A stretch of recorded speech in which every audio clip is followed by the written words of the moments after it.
it's just a very like family-friendly environment.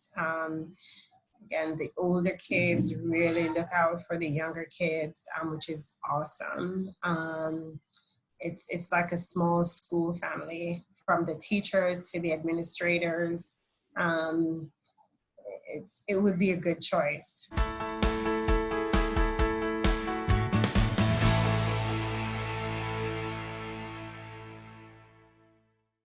Taneisha Wright-Purge is a mom of 3 in Toronto. She has an energetic, creative daughter in senior kindergarten and twin boys in preschool. Taneisha wanted to give her kids a faith-based education like the one she grew up with. And now, all 3 are enrolled in Olivet School in Etobicoke. Taneisha told me that she loves Olivet for its caring, no-pressure approach with the kids, for its hilarious annual French play, and for giving her and her daughter songs to sing together. Tell us, when did your relationship with the Olivet School first begin? It started about 2 years ago as I was researching schools for my daughter to attend. I was looking for private schools that was faith-based, so that she could, one, have the basic faith-based understanding as a small child. And also, it was very important to me that she was in a very small setting, because at the time she was very, very shy. So I wanted to make sure that she had an environment that would allow her to blossom, as you know, at the time, which I'm very glad that I chose Olivet, because that has certainly happened, because she talks nonstop now. So yeah, but that's really where the relationship started. And once we saw how my daughter was doing at Olivet, we made the decision to also enroll our boys into the play school. Taneisha, why was a faith-based education important for you? So I grew up in Jamaica, and in Jamaica, faith is essentially a part of the curriculum in all that we do. You know, school, we started off with a devotion. You say your prayers before you go to lunch. In addition, my grandparents were pastors. So that's been something that I've always had. And it was very important to me that she, you know, all my kids rather, gets that, especially at an early age. And, you know, that way, at least they have that foundation. I usually enjoy the environment of, you know, teaching kids to care for each other, to support one another. And you don't necessarily find that in schools that don't have this as a foundation. So it was very important for me that they get that. You mentioned, you know, teaching them to care for each other. Can you tell me more about what does faith-based education look like on a day-to-day basis for kids at this age? Well, I can tell you from my experience, but I'll also share what I've been told from primarily my daughter, who is in senior kindergarten at Olivet. There is chapel, right? They also engage in Bible stories. She comes home and she's singing, you know, songs that are referring to Jesus or to God, or she's making references to heaven and being a good, you know, child, or doing good deeds. So for me, I think in a faith-based type school, those are some of the values that they instill at a very young age. And it becomes a natural part of their behavior, right? It's not something that's coerced, but it's something that is ingrained, I think, in the curriculum, where they're able to naturally express or showcase these values that have been taught to them in school. And I see this not only in my daughter, who is older, but also in the boys who are a little bit younger. So I don't know necessarily, you know, what the day-to-day activities look like, but I do know that those are some of the things that I've noticed through the kids. You mentioned activities like faith-based singing and you know, some of the empathy and emotional talent that comes around that. Are there particular like co-curriculars or things like that that are really complemented by the faith-based component at Olivet School? Yes. So, for example, there is there's mandatory, I think, choir from a certain grade. I think senior kindergarten. There are 3 mandatory choir sessions that they have to do at the chapel. It's on a Sunday, and I remember my daughter being in junior kindergarten and it wasn't her time yet because it's from senior kindergarten and above, and she was like itching to become a part of senior kindergarten so that she could sing in the choir, right? So I think that's very important and something, it's fun, but again, it encourages her to say, okay, Mom, I want to go to church. That's not something that I have to force, which I think usually at this age you kind of have to force it. But I think the way that it's being presented as part of Olivet, she wants to participate, because she sees now church as not, just sitting in a chapel and being delivered the word, for example, but she can participate in fun activities while going to church, which I think is very good. Some of the other things that was very, very good, I thought, was she would receive Bible verses each week that she would come home and memorize. So we would put it on the refrigerator and, we'll practice together. Okay, Kezia, do you remember your Bible verse this time? And she will try to rehearse without actually looking at the paper. So I think that those are 2 of the key things that stood out for me. In terms of extracurriculars as it relates to faith-based offerings from Olivet. I'm wondering, Taneisha, you're talking about how this approach to education was important to you growing up. What does that do for your relationship with your kids and your bonds as a family, that you're able to relate to the kind of education they're receiving at Olivet School? So one of the things I really like is, to me, it feels like Olivet is almost like a family, right? So small, the school itself, very, very small. Everyone, I think, knows everyone. But one of the things that I really appreciate is when you see the older kids interacting with the younger kids, it's not like what you would see in a typical school in my mind. Like the older kids really take care of the younger kids.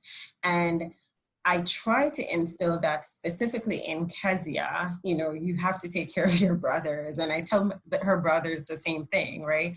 You guys have to take care of Kezia.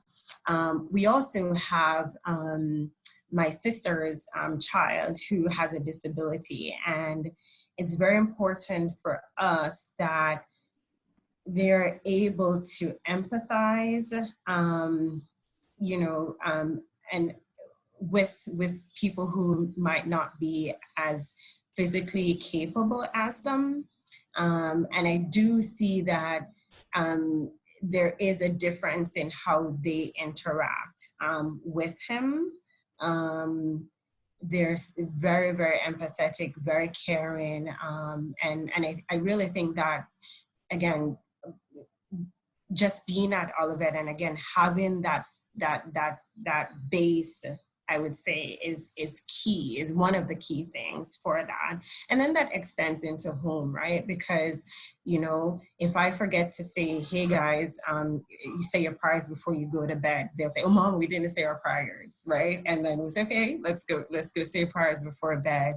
Or can you read me a story, or I'll say to them, tell me one of the stories that you learned. And, they'll pull up one of the stories about at Christmas time, something about, Jesus and Mary, or, something like that.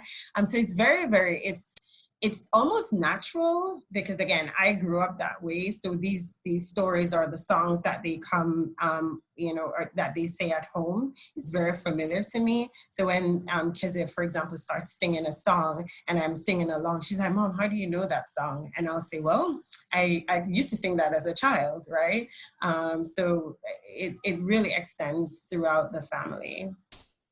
I love how it's something that brings you together and that you can both relate to. Yes. I'm also thinking about, in education, we often talk about the whole child approach, you know, what happens in the classroom, but also the development of the person. You know, in some schools, this looks like teaching, you know, a value of the month or something personal like that. And I'm hearing, you know, similarities there. Tell me more about what they do at Olivet through the faith-based approach, but also in general to bring out the personal side, to develop the person as well as the student. Okay. Yeah. So one of the things that I did when I was interviewing for Kezia to attend Olivet was the previous school that she attended, you know, she was very much a creative type of person. She likes to dress up and she likes to act and sing. And as I was discussing, at the time it was Mrs. Pulpin, you know, I expressed that to her, that these things are important to me because this is who she is, I think. And so I would want to continue developing, you know, those characteristics that she's naturally displaying, as well as bringing out other things, because again, she was very quiet, right? And at Olivet, I remember her first year, they do these plays, like a French play that they do every year, and you know, she could participate and have a role that, you know, she could dress up and be her crazy self that she usually is, right? And that's something, again, that the family gets to participate and enjoy, right? They essentially have activities where the kids are able to go outside, you know, on a daily basis. They'll go to the creek, or they'll organize, you know, an orchard where the kids can visit and really just learn about things, again, not that are in their environment, which I think is a really cool way for kids to learn. I'll say it's very different than how I grew up, which is you learn to read, you learn to write, but you know, it's not necessarily learning based on things that are in your surroundings, right? You know, they'll point out something in the environment and say, oh, that's a circle, or, you know, Mom, let's do a science experiment. And these are because of the things that they're doing at school, right? So I really just appreciate that they're able to express themselves through the things that they're learning and growing, you know, based on their interactions with their teachers as well as their friends at Olivet. You know, I'm thinking of the school slogan, a caring approach to education. And I want to ask you, how does that relate to how the kids are being taught to engage with the world? Mm-hmm. So one of the things I've noticed is this element, I think, of respect, right? Which is very important. I'm not going to necessarily comment on, you know, what others do or what society does necessarily, but respect, especially for the individual, is very important to me. Your peers or your elders or whoever it is, like that's a key component that I try to instill. And I do see that this is also encouraged, I think, at Olivet. I'll give you an example. When my daughter was in junior kindergarten and I was speaking to her teacher, Mrs. Gaddy at the time, and, you know, she interrupted and Mrs. Gaddy reminded her, you know, you have to say, excuse me, you know, you see two people are talking, right? I mean, that's important. And that didn't just happen when Mrs. Gaddy and I were talking. I know that this is something that happens if she misbehaves for whatever reason, or if other kids misbehave, right? They do not tolerate, as far as I've seen, bullying, for example, or treating, you know, each other poorly. it's really encouraged. They get these good deed cards,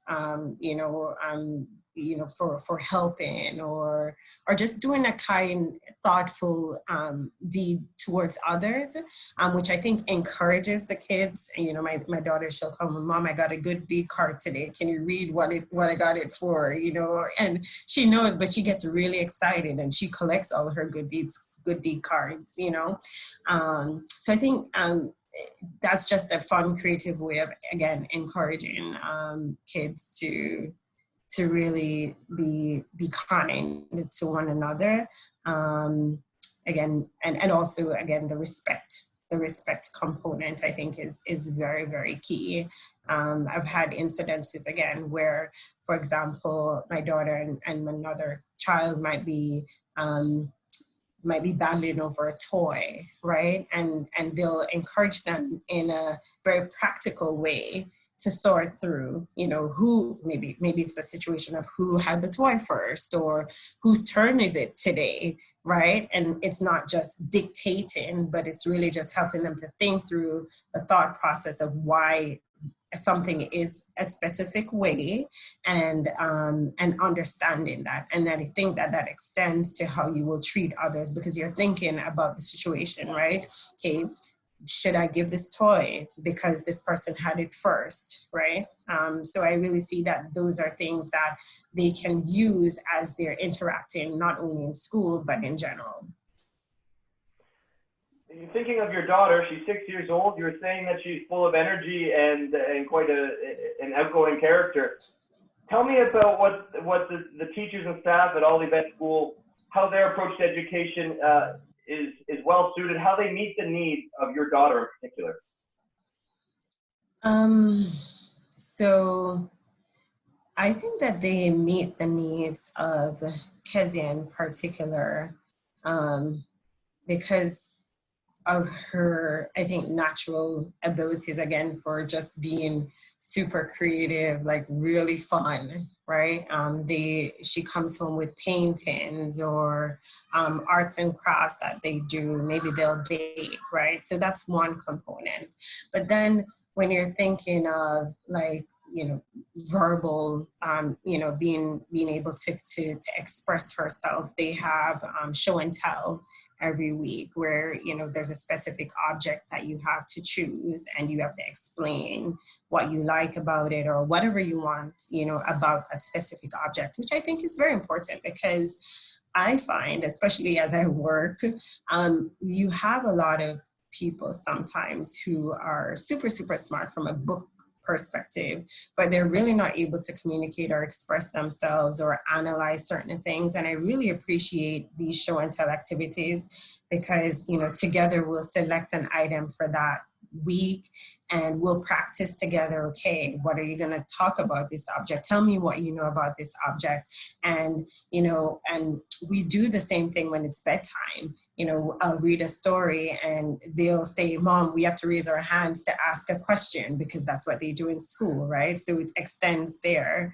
In addition to that, she has been expressing, Mom, I really want to learn to read, from very early on. And I remember saying to her teacher, Mrs. Braun, Kezia has been telling me that she wants to read, and we spoke about it. And I think Mrs. Braun certainly encouraged her. She gave her words so that she could practice. And she sent, especially when we were in the COVID period where we went all virtual, she would send really good articles or materials, I should say, for the kids to be able to practice, their sight words or continue being creative through certain activities. And this was not only done for Kezia, it was also done for the boys, right? Each week they had a music class, right? That was virtual during the COVID time, but also an extension of what was already happening at school. So, I mean, I could go on and on, but there's several different methods that they've used that have really helped both all of them blossom quite well. You mentioned early on that the size of the school, the size of the classrooms was something that was very important to you. Why was that a priority? Because it was a priority because I really wanted them to get one-on-one attention, really, as much as possible, right? I haven't been in the public school system in Toronto myself, but just hearing about class sizes in some communities, I find that that would be quite difficult for a teacher, I can imagine, especially at this age. And again, because it was so shy at the time, I didn't want her to get lost in a huge class. So that's the reason it was so important. You know, in these past few years that your family's been at Olivet School, is there something that you've observed improve or change or develop, something you've seen the school work on over that time? I'll say the positives for me. From a tuition perspective, it's great in terms of private school education and, you know, what you receive for the money. The only drawback that I see, and this certainly does not affect most people, is the start time differences between play school and the upper school, starting at junior kindergarten. And the reason I say that is, the largest school, so my daughter, she starts school at 8:30, whereas the boys, they start at 9. So I have to sit in the parking lot or outside entertaining them for half an hour before you're able to drop them off, right? So that's like one of the major drawbacks that I see. But again, it doesn't affect everyone. It will only affect you if you have kids in play school as well as kids in the upper school. So it'd be great if the start time was the same in case there are families who have that same situation. It's so much easier and more efficient from a time perspective to just be able to drop everyone off, and then, you know, you can do the alternate pickup, you know, at a later time. But that's one of the major drawbacks. But I personally just think that from what I have seen, you know, the first year, there was a new principal in the second year, and I think that I didn't see any major changes in terms of adverse impacts. I think the kids really love the principal that's there. I think she's really invested in the kids and their growth. You know, I think the administration itself is very well invested in the kids and really take the time to get to know them and talk to them and really, you know, become essentially a part of the family. So I think that those things are very encouraging, and I hope to see that continue for Olivet. But as I mentioned, the major drawback is the difference in time for the kids who are in play school and the ones that are in the upper school. You mentioned the new principal. I'm curious, are there certain people or maybe certain practices that for you have been important in making that relationship between yourself, the parent, and the school a success? Yes. So one of the things I think is good, the principal, and sometimes there's others, but our current principal, she is at she starts or she's outside to welcome the kids, let's say about 15 minutes before the bell rings. And it's usually one of those times that you get to just talk and watch the kids play when most parents drop their kids off or wait on their kids before the bell rings. I really, really love that because, again, it gives the parents a short amount of time to just interact. And again, you're looking at the kids, they're playing before they have to start school, right? So I really hope that that continues. Some of the other things that I really like, I mean, I think I look forward to the French play that they do every year. I usually invite the whole family to go. So I do hope that they continue that. And also just for the kids to be able to learn French, right? that's good. So I really hope that they do continue that. The music, again, the requirement for the kids to participate in the service and sing on the choir for those two or three mandatory times per year. I think that is very good, and they should continue that. Just trying to think of other traditions. Oh, they also have volunteer activities that they roll out throughout the course of the year that I think is very, very good and very encouraging. I usually reach out to friends to for sponsorship or to donate. And I think probably most schools do that. I'm not sure, but it's definitely something that I think we try to instill, giving back, especially for those who might not be as fortunate.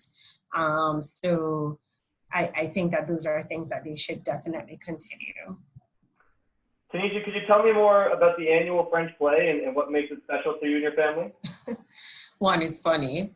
There are usually some pretty funny moments, but I literally don't speak French, and I understand nothing that they say, but the actions tell the story. And so it's usually quite enjoyable for me to just try to figure out what they're saying. I'll say to the boys who are also not very versed in French, hey, they're going to do Three Little Pigs now, and you see by the actions, and they're really engaged. Again, we don't speak French, but we're really engaged, and it's really funny, and it's a good way for them to essentially, I think, learn some discipline around something, right? I mean, you have to practice your lines, you have to know when to come on stage, when to come off stage, so I really enjoyed, and yeah, as I said, it's really funny. Taneisha, we've talked about the past already. Let's switch gears to the future. I want to do a little thought experiment with you and put you in charge of the school for the next 5 to 10 years. Oh. So if you're the head honcho for the next 5 to 10 years, I want to know first a strength that you would double down on and something you would work to improve. Okay. So a strength that I would invest in. So one, because it is faith-based, certainly want to make sure that continues, because I think that is one of the core elements of the school, right? So I would continue to encourage and invest in Bible time and chapel, right?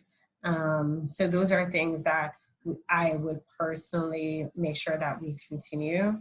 Some of the other things that I would continue is, again, not necessarily from an educational perspective, but from a character building perspective, just encouraging the kids to be empathetic towards one another and really interact with one another, young and old, right? The values of respect, right? Those are things that I think needs to be kind of ingrained, I think, in the tradition of the school for now and the years to come. Otherwise, it just becomes a regular school in my mind, right?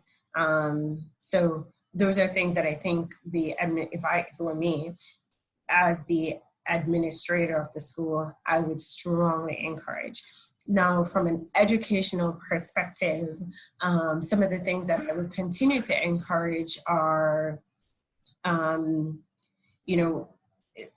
the activities that they get, the worksheets, for example,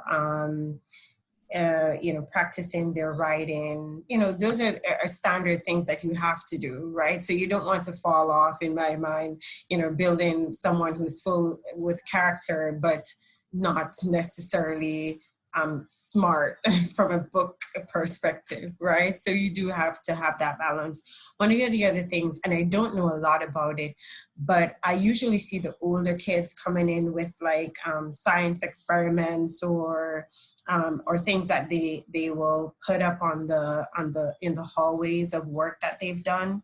Again, I don't know the details, but it seems to be things that they're really excited to talk about. And from what I've read in some of the hallway from some of the work, seems to be work that is definitely in line with their age. So those are things, again, that I would want to stress to make sure continue.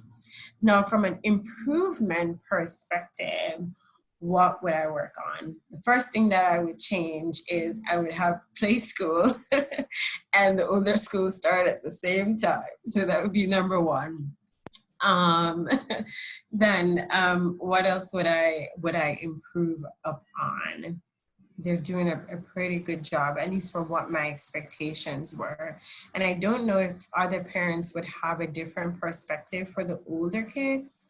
My kids are fairly young, so I don't know if that could impact, my point of view. But quite honestly, I like the no pressure environment for kids at this age. I like the learning through your environment approach that they take. So I personally do not have any major points that I could pinpoint to say, I would improve on this particular item from my personal experience. And I've really, really thought about that one. I just couldn't find anything. Well, then let me ask you this, Taneisha. How often do you find yourself in the position of having other parents come to you with questions about Olivet School? So my daughter, she has her friend who she calls her sister bestie. And her parent and I, we usually, we speak quite frequently about experiences in class or thoughts that we have about maybe a particular topic that they might be doing, but it's usually in a pretty good way. We like this or something like that. I have had older parents or parents of older kids come. I did have one parent, she said her son was in public school prior to joining Olivet. He had recently joined, and she felt that she saw a huge difference in on behavior and just his how he had improved academically in terms of reading and so on and so forth. So that's from her experience, just sharing what she'd gone through. I will say that usually I don't think that there are many questions to be had because they do share, the administration do share a weekly, I think it's called the Olivet Weekly. It's sent via a printout copy or via email, which essentially details for each grade what is going to be happening in that week, right? Or what are some of the upcoming activities for the school or key dates. So they do, in my mind, share a lot through those Olivet Weekly that they send. So I don't find that there's too many questions. Taneisha, I want to be respectful of your time, but first of all, I want to give you the steering wheel. Is there anything on your radar, anything that I haven't asked you about yet, but I ought to? No, not really. I mean, I think this is my perspective, again, from having younger kids at Olivet. I will certainly encourage anyone who has kids and who are looking for, again, that faith-based approach in a small family-like school environment to attend Olivet. But I think in terms of the interview, you've been good. You've asked some really provoking questions, things that I have not necessarily been able to answer, but that's fine. No, but I thought this was very good. Thank you. Thank you. On a closing note, then, on a final note, any final words of wisdom for those parents who might be choosing between Olivet and another school? Yes, one, like I think I mentioned this at one point, but from a financial perspective, I found that it's probably one of the most cost effective or cost cost friendly private institutions. Again, that is faith based in at least the Etobicoke area, which is great for those who might want to consider that. Um, the other component is it's just a very like family friendly environment. Again, the older kids really look out for the younger kids, which is awesome.